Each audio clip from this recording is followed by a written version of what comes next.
Hello everyone, welcome back. So in last week's video, I shared a little bit about how I mentally prepare for my plein air season. If you're new here, hello, my name is Sarah. I'm an artist living in Scotland and my primary focus is to paint outside.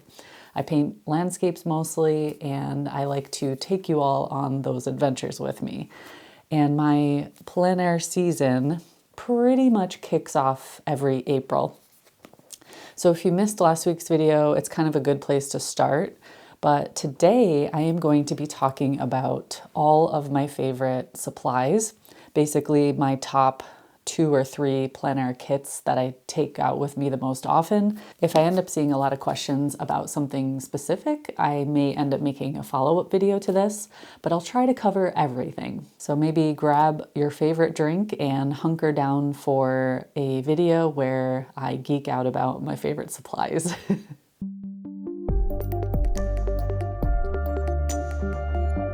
I do have a short checklist so I can hopefully stay on track. I will put a little chapter descriptor down here in the corner so you kind of know where I'm at any point in the video because I do have quite a few setups. I will have to apologize ahead of time for the changing light. The sun keeps peeking out from behind the clouds. To give you some context, I live in the Highlands of Scotland. I usually try to go out and paint every week, and within a week I try to go out 1 to 3 times. In between that, I'm mainly working on my Patreon content, online content, editing these videos, lots of stuff behind the scenes that keeps me inside and at a computer. I don't have a set schedule every week. I literally work around the weather because in Scotland it is so unpredictable and changeable. And very often the forecast is wrong. What I use outside is pretty similar to what I use inside. I do have a few more luxuries when I'm in the studio, obviously. I've been pretty heavily invested in plein air painting for almost 9 years now. During that time, I have tried so many different setups and kits and gear. A lot of times I'll see someone using something online and I'm like, oh my gosh, I have to have that. Sometimes it works out and I end up loving it and keeping it forever. Other times it just kind of goes in storage and sits there for a long time. Oh, I should also mention that I primarily use watercolor and gouache. However, I also, over the years, have used oils, acrylics, lots of different mixed medias, inks. I work in all different sizes. When I'm inside, I work anywhere from a little sketchbook to big, huge paper or big canvases. So when I have all my space inside, I can really spread out and use bigger palettes or heavier palettes. I use a wider variety of brushes. With gouache, I almost always use it fresh, liquid form, either straight from the tube or from my palette box. I think that's why I have so many different plein air kits because I will use them all over the place. I figured out a long time ago that in order to encourage myself to paint outside more often as possible, just basically make it as easy as possible, is to have my plein air go bag. The bag that I can just grab and go. Everything is in there, ready for me, just go out and paint. So I have a few versions of that, and that's what I'm going to focus on today. And there are basically 2 scenarios, or 2 different types of kits or situations. One is very small, lightweight, ultra portable, and the other one is bigger and it has way more stuff. It's a big backpack full of stuff. So I'll start with the smaller one, the more portable one, because I think that's a really good place to start for beginners as well, or people who are really busy and just kind of like doing it once in a while. At the very least, if you're just starting out, pencil and paper, or a pen and paper. One of the hardest parts about plein air is getting to your location, picking your subject, and then translating that 3D real thing to 2D on the paper. And I think the allure of painting is so strong that we often neglect our drawing skills. The beautiful thing about this is that it's very accessible, it's very cheap, and it's a really good entry point into plein air, just sketching. So if you are feeling a bit overwhelmed, but you really want to give it a try, just start with that. less is more at the beginning. I think it's easy to get a little bogged down in like collecting materials and things you think you have to go out and paint and be successful. But I recommend starting very simple. This is my most basic ultralight plein air kit. Fits in the palm of my hand. I can toss this into my jacket pocket. If I'm feeling extra bougie, I will even throw in a little spray bottle. And I often will just keep this in a Ziploc bag, and it's sitting by the door so I can grab it and take it out with me at any time. But I typically use this when I'm really busy and I know I'm only going to be painting like while I'm running errands, or if I'm going on a long walk and I don't want to carry anything except like a water bottle. This can fit in my jacket pocket, easy. In case the inspiration strikes while I'm out there, I know that I have what I need to paint. Towards the end of the video, I will show you my favorite sketchbooks and talk about why I love them and what I've used over the years and why I don't use certain ones anymore.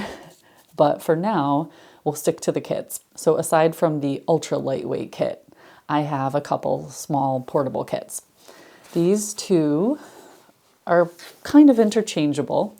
The only difference is that, well, obviously this one is like got a shoulder strap on it, so it's an over body bag, and this one is a bum bag, so it goes around my waist. The main difference though is the size of the sketchbook inside them. This is actually the kit that I keep in the car at all times, because there's so many times when I'm going out for errands or just doing something, and on the way home I see something beautiful and I'm like, oh, I wish I had my painting kit. So this pretty much assures that I always have it. I am a connoisseur of bags, I would say. I collect bags and backpacks, and we won't even go there. Okay. Over the years, my car kit has basically stayed the same. The only thing that will change once in a while is the colors in my palette and the sketchbook. But the A6 size sketchbooks have become one of my favorites. What I love about the landscape ones are that even though each page is kind of small, if you open it up and you get the spread, like this is a pretty decent size. And I like doing the full page paintings, the full spread paintings. And something like this can easily take up an hour, depending on how much detail. So even though it's small, you can get quite a lot in there. I just love this size for hiking, for traveling, so many things. And again, I'll talk about the sketchbooks later, but the other thing that I started keeping in this kit is my little drawing board. I have a whole video about this. I will link to that below. And actually, there will be a lot of videos linked in the description of things that I referenced during this video. So if you want more insights or see me using these things outside, check the description because there's probably something there. A kit this size just has the essentials like a small painting palette, a couple travel brushes, a pen, pencil, even a Posca pen, and a little spray bottle. Oh, and I also have a little roll of tape. I don't need much when I'm out there doing quicker sketches. I like to keep it really, really simple. The other small kit is my bum bag, which I find really convenient when I'm out walking, hiking.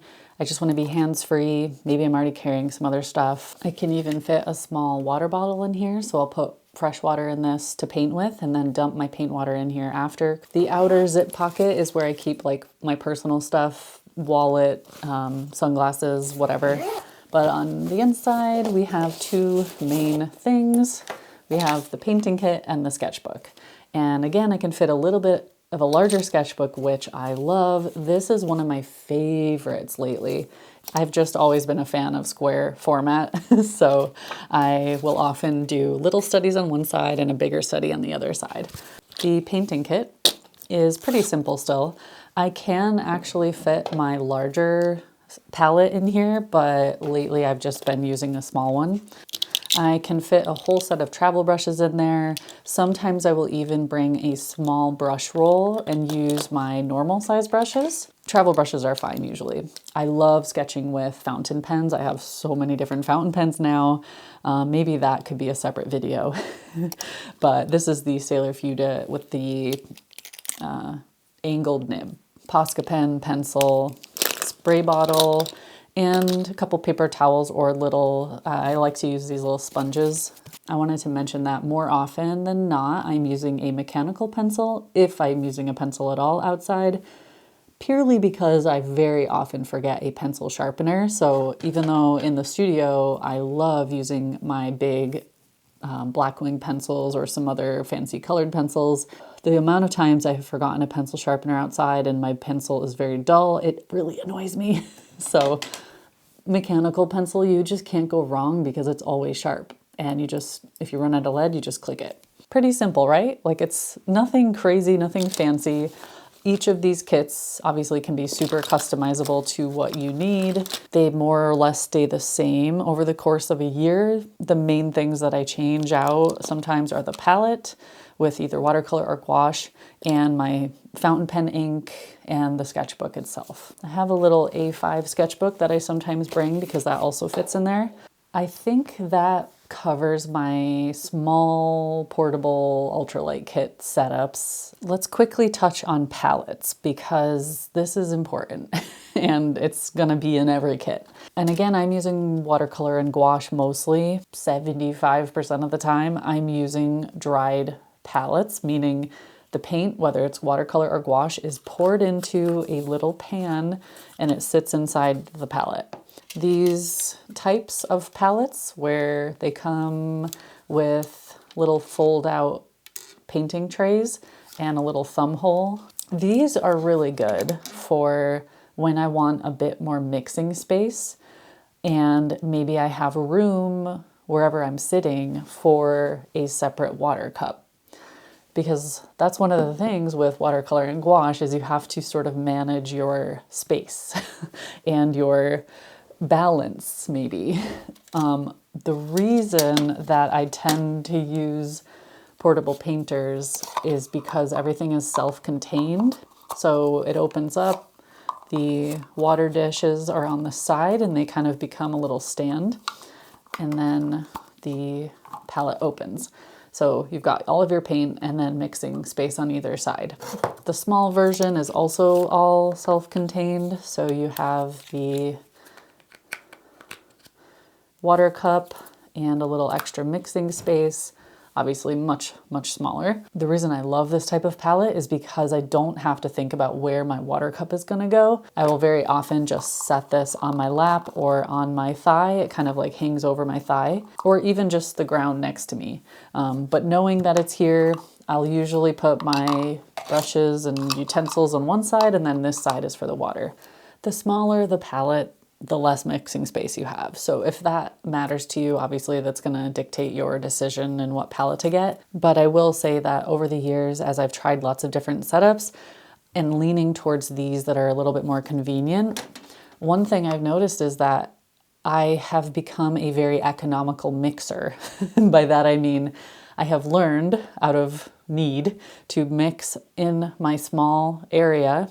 I tend to think about my color mixing more strategically this way because I know that I will muddy up my colors if I do certain colors next to each other or near on top of each other. So I'll typically start with my lighter tones or maybe more saturated tones and then slowly mix in the grays and the browns, and it doesn't really matter if they get muddy at that point. It's a little hard to explain. I think I've talked about it in a few tutorials over the years, but basically what it comes down to is I've just learned how to use my space efficiently. And even when I'm in the studio now, I'll sometimes use this much space on my palette, even though I have a huge palette, just because I'm used to mixing in a small space. And there's absolutely no issues. So it's kind of an interesting side effect, I guess. The other thing to consider maybe is whether you want half pans or full pans. Some palettes will fit one or the other. That's one thing I really like about these kind of generic metal tins, which are practically indestructible, is that they can fit either. And you can change the location of them in there. Whereas something like the portable painter or some of these plastic palettes, they are typically made specifically for half pans. This one does have space on the side for full pans, but you kind of have to think ahead about that depending on what kind of painter you are. One of the benefits to using full pans obviously is more paint, but also if you like using bigger brushes, they are much more accessible for the wider brushes, whereas a half pan can sometimes be a little tricky to properly like get the paint out of.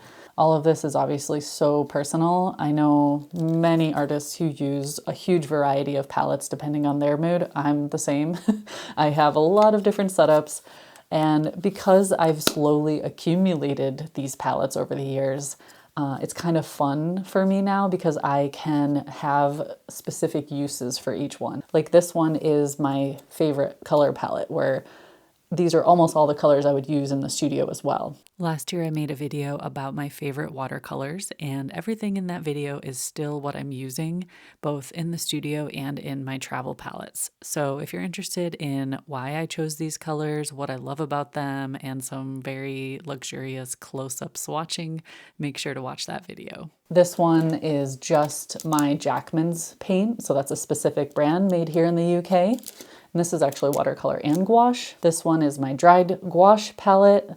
This one is my mini watercolor version. This one is all very granulating color. So it's kind of fun to play around with the setups like that. And I'll just grab one based on my mood. Another little tip is to make a cheat sheet. Make a little watercolor paper card that you can just tape to the cover. When you open it, you can have a reference sheet of what is in there and also the location of the color, because sometimes in the dried pan it looks the same as the one next to it and you don't really remember where you put things. So this is a really good quick little reference. I do that with all of my palettes because I am very forgetful, and it's just nice to have as a reference. You could also make your little cheat sheet inside your sketchbook or make it on a separate card and clip it to the inside of your sketchbook depending on which one you take with you. I tend to just roll up a piece of tape and stick it to the front of the palette so I know when I'm like digging through my shelves which one is which. Oh, and I get this question a lot with my portable painter. People ask me how I have 6 of the bigger wells. This is what a normal one looks like. And as you can see, this side is all broken up into little wells, which I've heard from a lot of watercolor artists is really convenient to have. So for my watercolor palette, that's fine. But for my gouache palette, I tend to use bigger mixes. So this side is actually a tray from another portable painter that I had that broke. And I just took this off and added it to this one because, again, bigger mixing space for gouache for me just makes more sense. Another thing I like about these smaller palettes is how quick and easy they are to set up and break down. In a matter of seconds, you are done, throw it in your bag, and you can go. I wanted to quickly mention that I do have a very detailed tutorial about how I create my dried gouache palette and how I maintain it and all sorts of other tips. Of course, that will be linked in the description, but if you're interested in using gouache outside, this is a great way to do it. It's very portable, and I get so much joy from using it this way outside. Okay, let's move on from the palettes. I just saw on the Portable Painter website that they were bought out by New Wave Art, which is very interesting because New Wave makes my favorite Pochade box, or one of my favorites, which I'm going to show you next. We're going to dive into my big, normal plein air kit, the one I take out with me more often, the one that is in my backpack. Okay, this is my everything kit. This is what I take out with me when I know I'm gonna have a little more time to paint. Setting up a Pochade box, being hands-free and having more space, more stuff is just very luxurious, and I really like doing that most of the time. So pretty much everything I need fits in here. The only thing that doesn't is my tripod, which my camera is currently on. So sometimes I'll carry that in my hand, or technically it does fit inside the water holder on the side here, and it just kind of sticks up. And I can like attach it with the straps. Everything I need is in here, and we're gonna go through it. On the outside here is a little collapsible water bottle. This is awesome for travel because when it's not in use, it can just be deflated and rolled up and tossed in the bag. I typically fill mine before I go out and just clip it to the outside of my bag. A quick note about backpacks. The backpack itself doesn't really matter. I have a lot of different backpacks from hiking over the years, from my days as a photographer. This is actually a photography bag. And the cool thing about photography bags is that they tend to have more internal pockets and padding and a little more structure. And this one actually has a little trap door on the side here. I love this bottom hatch because this whole bottom section can actually slide out because it's meant for a camera or lenses, and it's kind of rigid and padded. That's not ultra necessary, but I do like it because I can keep my Pochade box in here. So this is my Pochade box. There's actually way more space in there, so I sometimes keep other things in there too. I started using packing cubes to organize my backpack, and this is a compression packing cube, which is something you can get for like luggage when you travel. This one just happens to fit my Pochade box perfectly. You can kind of hear that there's some jumbling going on in there. So that's why I like putting it in a packing cube, because it keeps it all contained. Otherwise it's making a racket in my backpack. So this is the 6x8 New Wave Yugo Pochade box. These are the side panels. I have used this for a couple years now, and I am still absolutely in love with it. It has a tripod hole in the bottom, so I have my tripod mount attached at all times, because the worst thing, and this has happened to me a few times, is that when you go out but you forget the shoe mount and you've carried your big heavy tripod with you the whole way, and then you sit down to paint and you can't attach your tripod to the Pochade box. So now this lives on my Pochade box forever. It opens up with tension hinges, which is super convenient because I have other Pochade boxes which require you to tighten a knob or two in order to keep it open. And if you ever want to like change the angle or do anything to it, you have to constantly unscrew and screw it. This is just so convenient. It stays where you put it. The cool thing about this one is that everything is magnetized really, or like has little removable pieces. I'm a little bit picky when it comes to my mixing trays with gouache because I use both white watercolor paper and toned or gray paper. So if I'm using white watercolor paper, I'll use a white mixing tray. If I'm using beige or colored paper, I'll use a gray mixing tray, because when you mix on it, it gives you a better indication of what the colors and the values are gonna look like on your paper. So this has a little magnetized piece and the tray slides out. So you can clean it, change it out, whatever. These pieces that hold your sketchbook or your board are also magnetic, so you can change them out. I think you can get bigger ones even. And they just slide up and down to change to fit whatever sketchbook you have. These side trays I think come separate, but I got both of them because when you slide them on, and again it's just magnets, they are awesome for holding brushes, a palette, extra bits and bobs, pencils, whatever. This is a little metal support that's stuck on with the magnet, and then this is also magnetic in case you need to change it out. You can probably get bigger ones as well for the other size Pochade boxes, but this one, these were recommended for this size, and I think they're more than enough. I'll put some playlists in the description of me using this Pochade box because I've used it a lot, and it's just kind of better to see me using it than talking about it. One of my favorite little discoveries is that I could attach my collapsible water cup to the front of the Pochade box.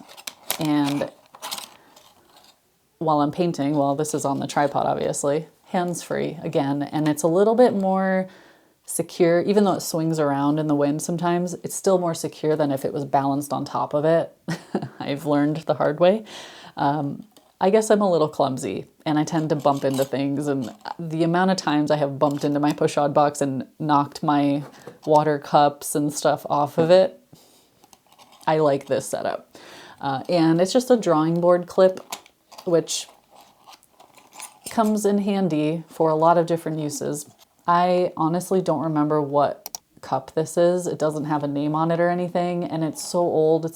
I've had it for years. I'm gonna be really sad when this thing eventually bites the dust. I'm gonna have to search for a new one because it's perfect for this. As you can see, I'm holding it without much effort, but I definitely would not want to hold this for very long if I was painting. That's why I always have the tripod if I'm going to use this. If you go back and watch my plein air videos from last year especially, you'll see me using my portable painter with the Pochade box quite often. And I guess that's just convenient. But what I've been doing more often is just bringing a few tubes of gouache and squeezing them out on the little mixing tray because this is a nice, big, luxurious mixing space. So let's grab the painting kit. The thing is, I will always keep another palette in my bag in case I get out to my location and realize the weather's like moving really quickly and I don't have time to set up my bigger kit. I can just quickly grab this and do a little sketch and go. But if I know I'm gonna have more than like a half an hour, it's always worth it to set up the Pochade box. And it doesn't take very long, maybe a minute at the most. You can see I have bags within bags. I keep my tubes of gouache in another little bag. I think I have like six. 6 tubes is fine. I can throw a couple more bonus colors in there if I want to, but I've got my primaries, red, yellow, and blue, and white. And then as my bonus colors in here, I guess I have burnt umber and lilac. I also like to throw in like cobalt turquoise light and shadow green pale. These are all Shinhan, by the way. It just depends on my mood, I guess, and what I'm working on. The weight comparison to having my tubes of gouache to a palette is very similar. It's not like one is majorly different than the other. As much as I love the convenience of my dried gouache palette, and I have learned to embrace it and use it in wonderful ways, nothing beats fresh gouache. The whole idea of using gouache outside is a little intimidating for some people because gouache dries really fast. So I always keep a spray bottle with me. Like if I'm doing an hour-long painting, I probably have to spray it every 10 minutes. Just a little mist. Lightly coat the surface of the gouache so that the air doesn't constantly dry it out. And that's fine. It doesn't have to be like doused with water or anything. But this is definitely useful because if you're trying to drop water onto your paint with a brush, if you don't have one of these, it's really easy to overwater it and then it just gets super diluted and messy. Because there is so much room in my backpack, I will tend to overpack. So lately what I've been doing is forcing myself to use a bag. I'm only allowed to bring what's in the bag, what I can fit in here, which is actually a lot, but I'm keeping it minimal as much as I can. I always have so many of these little clips everywhere. So if I find myself overthinking what I'm gonna use, I just go back to the basics. 1 pencil, 1 pen, maybe a Posca pen, because this is always like a fun thing, especially if I'm using beige paper. But yeah, like a pencil and a pen, that's really all I need. Everything else is a bonus. I enjoy using colored pencils, and this is my new favorite fountain pen. I have a few of these actually. I got this one in Spain as a souvenir, and I love it because it's metal. It's very like, it's not super heavy or anything, but it feels solid in my hand. And I have some lovely purple ink to match in here. I also have a plastic version, which has yellow ink in it. So I always know what color of ink based on the color of the pen. And because I have the colored pencil in this kit, I also have a portable sharpener. And as a backup, I put a portable sharpener on my keychain, my car keys. If you just search online for keychain pencil sharpener, I'm sure you'll find one. That way, at least if I'm driving myself somewhere, I know I'll have a sharpener. But sometimes Wolfie drops me off somewhere and then leaves and I don't have my car keys. So I try to always have one in my backpack, although I'm terrible for remembering. Again, because I can fit much more stuff in my backpack, I will sometimes bring markers, Neocolor 2 crayons, just other things that I might want to use if I'm feeling a little playful. Sometimes I'll bring little vials of ink if I want to paint with ink, but especially during spring when half the time I go out, it ends up raining on me. I like to keep things very minimal. I like to be more nimble so I can quickly set up and pack down and go if I need to. As I was editing the video, I realized I forgot to talk about my brushes, which is crazy because brushes are one of my favorite things and I collect a lot of them. I have a few sets of travel brushes which are super convenient. They can fit in any of my kits. Highly recommend travel brushes. But whenever I can, I will take out my big brush case because I prefer to use bigger brushes. And so this is the Pro Art case. They make a few different sizes, but it's pretty rigid and so it's very protective. I have my Viewfinders in here because it kind of helps keep them flat and protected. But these are the typical brushes that I bring out with me. I have one really big one that I love, and I'm always kind of changing the brushes. So one big brush at least, a couple really juicy watercolor brushes that have a bit of a point on them, and then all of my favorite gouache brushes. I have a link in the description to all of my favorite supplies. So if you're interested in specific brushes that I love, that's on there. And then I'll quickly mention the Viewfinders. This is something that I find very convenient when I'm going out to paint. So the Viewfinder is something you can look through.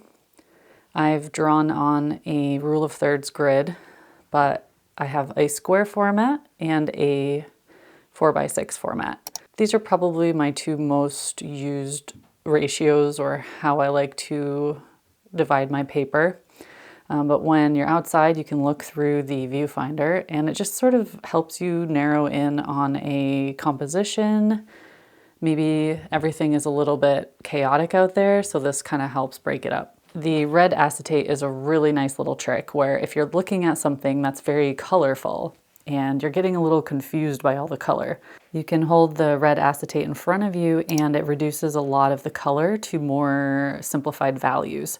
So especially if you look at the difference between these reds and earth tones, you can see they're very similar in value. When you look at your blues, you can see which blue is your lighter blue or darker blue really quick. And the same goes for anything you're looking at in the landscape. So just quick little tip there. Had a little coffee break. Cheers for making it this far in the video. I know that I do tend to ramble, but I have been, I think, very good in this video. We are entering the sketchbook section of this video. I have done a few videos about sketchbooks over the years. I also have a blog post where I kind of give a review of my favorite sketchbooks, and I went back and read it, and I pretty much agree with everything I said. It also has information about like cost per page and all sorts of other nerdy stuff. I'll link to that in the description if you want to check it out. Let's start with sketchbooks that I don't love anymore. Which I feel mean saying this, but you know, everyone has their own preferences and stuff. Like many artists, I started out with the Moleskine sketchbooks. For the first maybe 2 or 3 years I was painting, I almost exclusively used these. This is the watercolor version, and this one in particular was my very first plein air sketchbook. So I actually have sketchbook tours of almost all my sketchbooks that I've ever finished. But as I started to develop my watercolor skills especially, I started to realize that the paper that they use in these isn't really great for some techniques that I like doing. It doesn't layer very well. It also doesn't absorb a lot of water or paint, and so I can't get like the full glazing techniques that I like. It just handles water and paint differently than I prefer. So I stopped using them. I'm pretty sure I have a playlist, so I'll link to that in the description if you just like clicking through sketchbooks. I will always try anything made locally or made in the UK, and this company, Sea White of Brighton, is made here. You can find their sketchbooks and other supplies in like any kind of craft. What is it called? Oh, Hobbycraft is the main art store. They're pretty cheap. They're marketed towards just everyone. This is one of their watercolor journals, which they may have updated since I had this. This was 2020, so it's been a while. But I really did not like this paper. It's very difficult to layer and the paper doesn't really absorb very well for what I really like doing. It just was turning out to be more frustrating than not. Gouache is pretty much fine on any paper because you're kind of layering up a little bit thicker. I don't know, I just don't like this paper, just the way it behaves with watercolor especially. Another sketchbook that I thought I would love, and I think these were pretty heavily marketed by Jackson's Art for a while, and that's how I first saw them. And they're made here in the UK, so of course I wanted to give it a try. The Pith, P-I-T-H sketchbooks, and they come in all sorts of different sizes and different paper types. They're kind of like supposed to be a little bit fancier with the way that they're bound, and they look really nice. But for the price, I just found that I don't really like using them. I've never done a sketchbook tour of this one because it's not finished, because I just stopped liking it. I'm only like halfway finished with this, and I've had it for years. But basically I realized it's just drawing paper. The paper bleeds through to the other side really easily.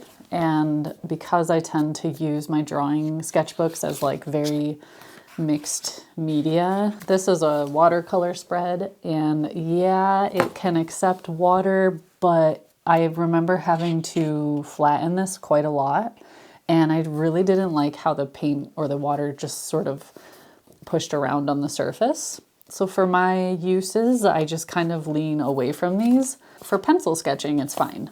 And I think that's what I'll end up using the rest of this for. It's also good for just ink sketches, black and white kind of thing. And I really want to give cheaper sketchbooks a try and like them, but I don't know. I like what I like, and I like to use my materials the way I want to use them. And that's not to say that I only use fancy, expensive sketchbooks. I have a few sketchbooks here that are not 100% cotton that I really like. So let's move on to the sketchbooks that I love and that I use regularly.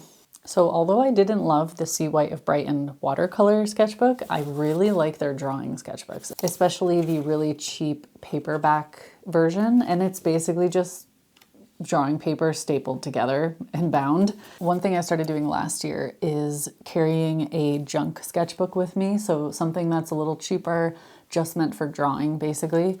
And this is what I'll take out before I start painting. And I will just use it to scribble ideas. You know, a lot of times it's jumping straight into marker to basically force myself to not be so precious about something and not worry about perfect lines or anything like that. It's just to get the creativity flowing, get the marker or the pencil flowing. And they're mostly scribbles. Sometimes I put a little more effort in, but it's just a quick way to warm up, I guess. I go through these pretty quickly. I have lots of them. I really like the Sea White because of the way the marker feels as I draw with it, as well as how it looks in the end. Sometimes you can get a bit of a fuzzy edge on certain papers, or it just doesn't feel very nice, but this is wonderful to work on. It does bleed through though. So again, these are just like the kind of junk sketchbooks that I scribble in. I go in and out of my marker phase. So I also invested in a crescent sketchbook made specifically for markers. I have some water-soluble markers, but I also love my alcohol markers made by Shinhan. And this paper does not bleed through. Sometimes I'll grab this and go with a set of markers. It's a little bit more expensive, but yeah, if that's what you're into, it might be worth it. So this is the Sea White of Brighton, the Jacksons, and the Cass Art. I also have a slightly different format here. This one is the Kunstpapier. I'm sorry for mispronouncing that, but it's more of like an off-white, a little bit more of a tooth on it, and I absolutely love this paper for drawing, specifically pencil and just pen. And I bought quite a few of them. I ended up using this one for trees and this one for rocks, just as a way to keep things organized, I guess.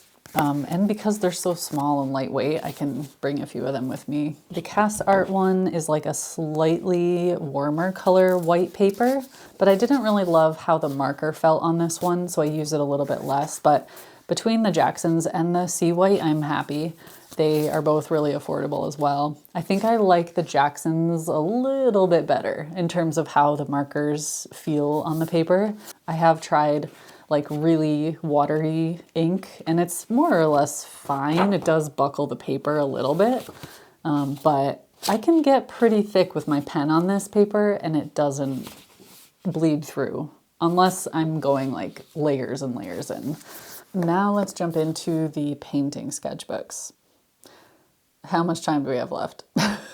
Years ago, I picked up one of these Strathmore watercolor travel journals, 100% cotton, 140 pound, really nice paper.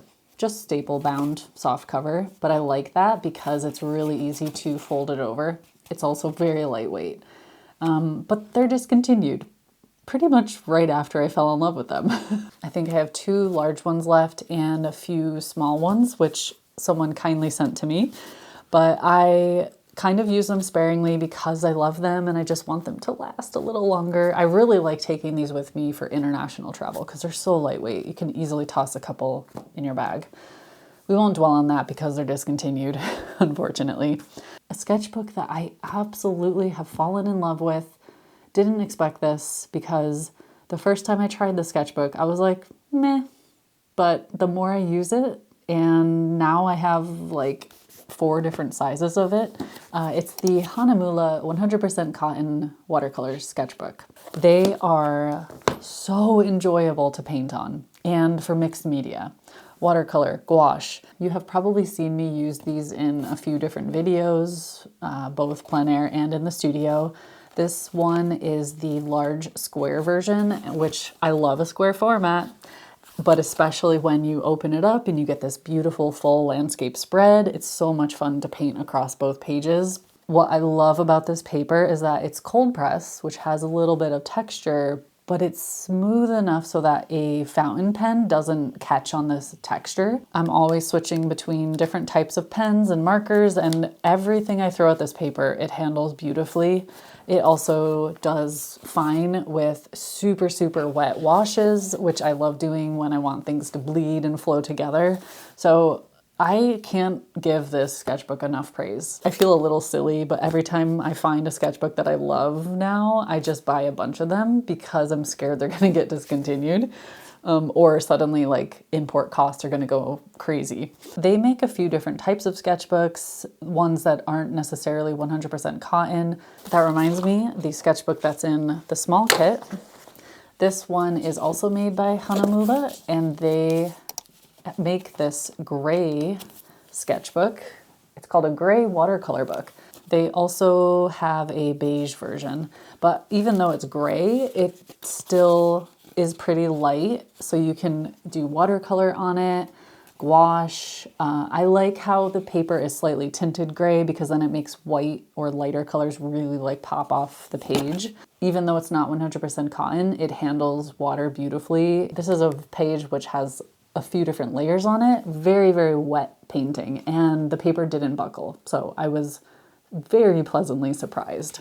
On this side, you could see little marker sketches. That's my Tombow dual brush pen, which is water-based ink, and it doesn't bleed through. I really like those for like little value studies.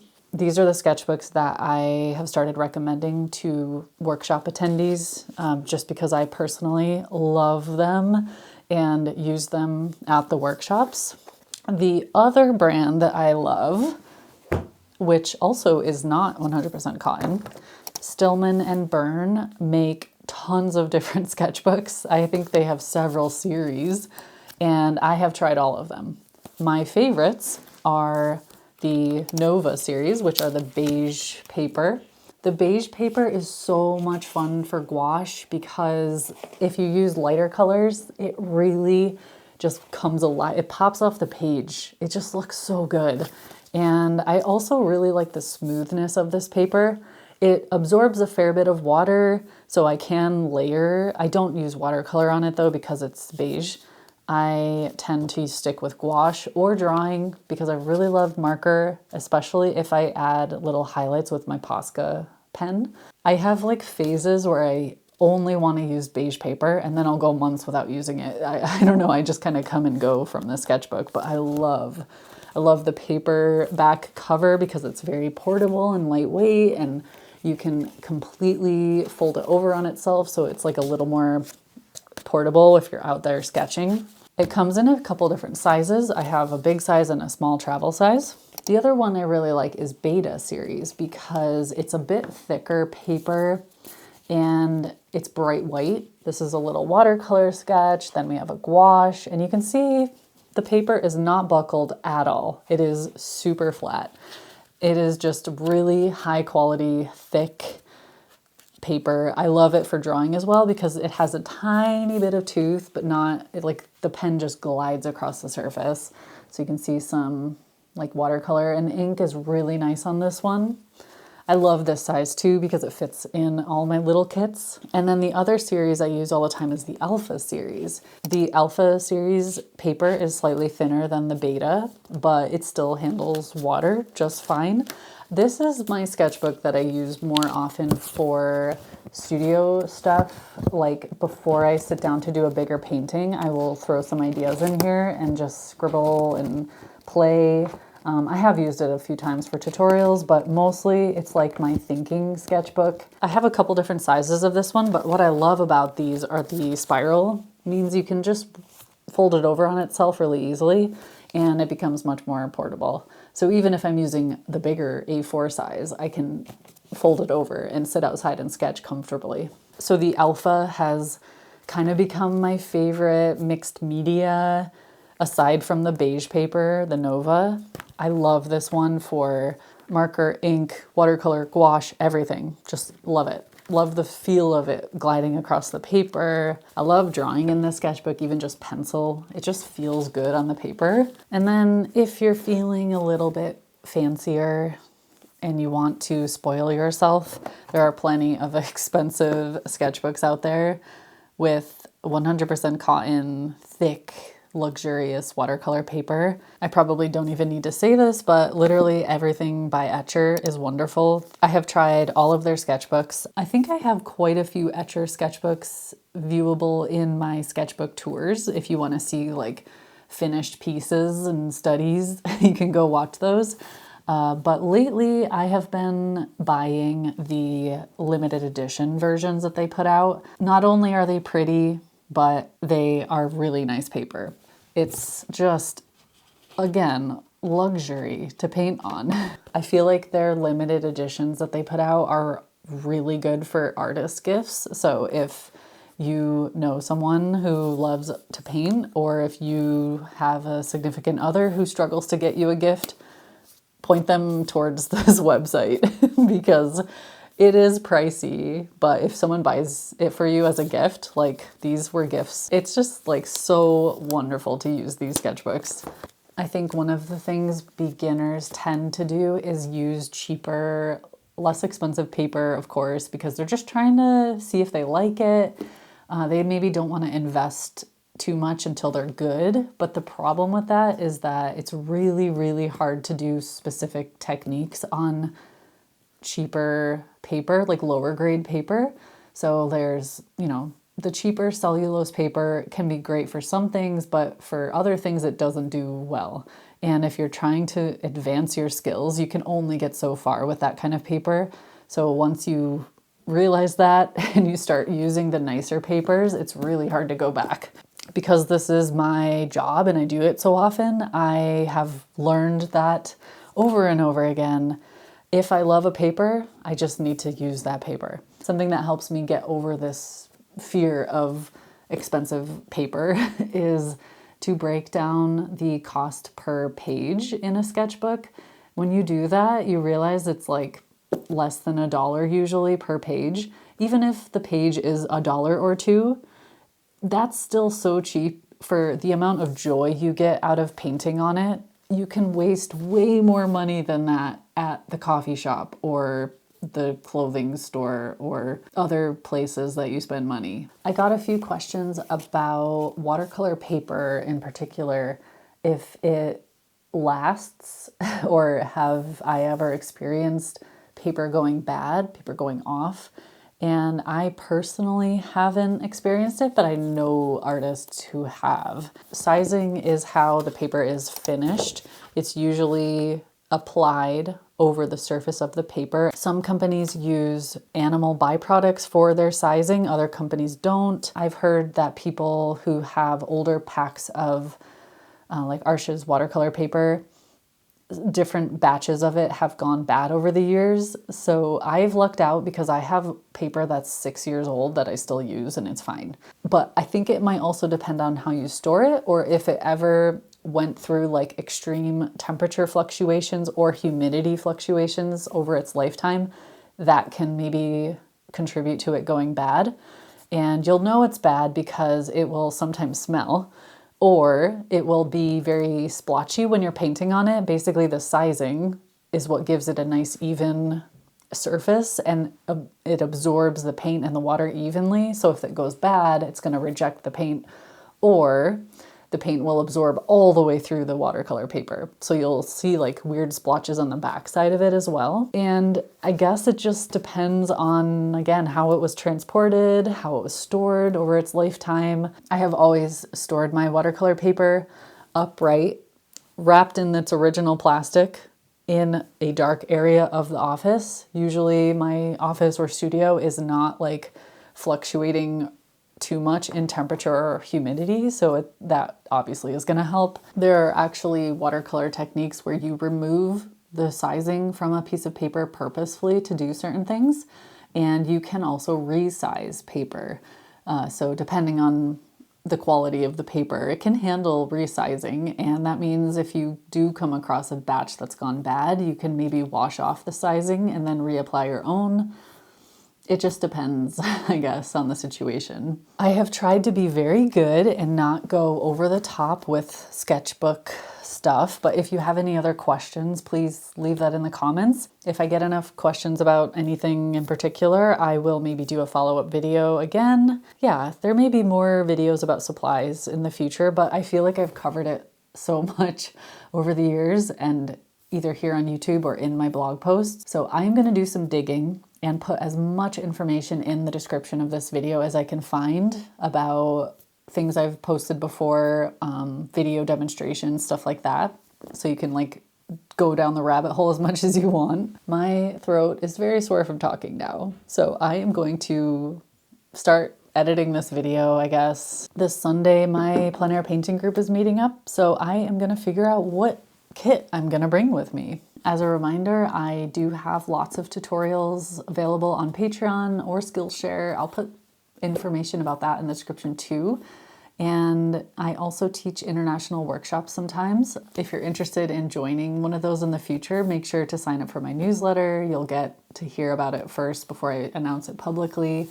And they do tend to fill up pretty fast. So just throwing that out there. So I guess that's it for this video. In my next video, I'm going to share my actual plans for Plein Air April. I'm going to talk about my personal curriculum, I guess I would call it, that I'm making for myself. Basically what I'm going to focus on during Plein Air April to get the most out of it. And I'll share some ideas or prompts if you also want to join in with me. So if you made it this far in the video and you want to show your support, leave a comment below with your favorite plein air supplies. Like what is your basic kit? What do you absolutely have to have when you go out and paint? It's always interesting to hear what other people do. But thank you all so much for watching, and I will see you all again soon. Take care.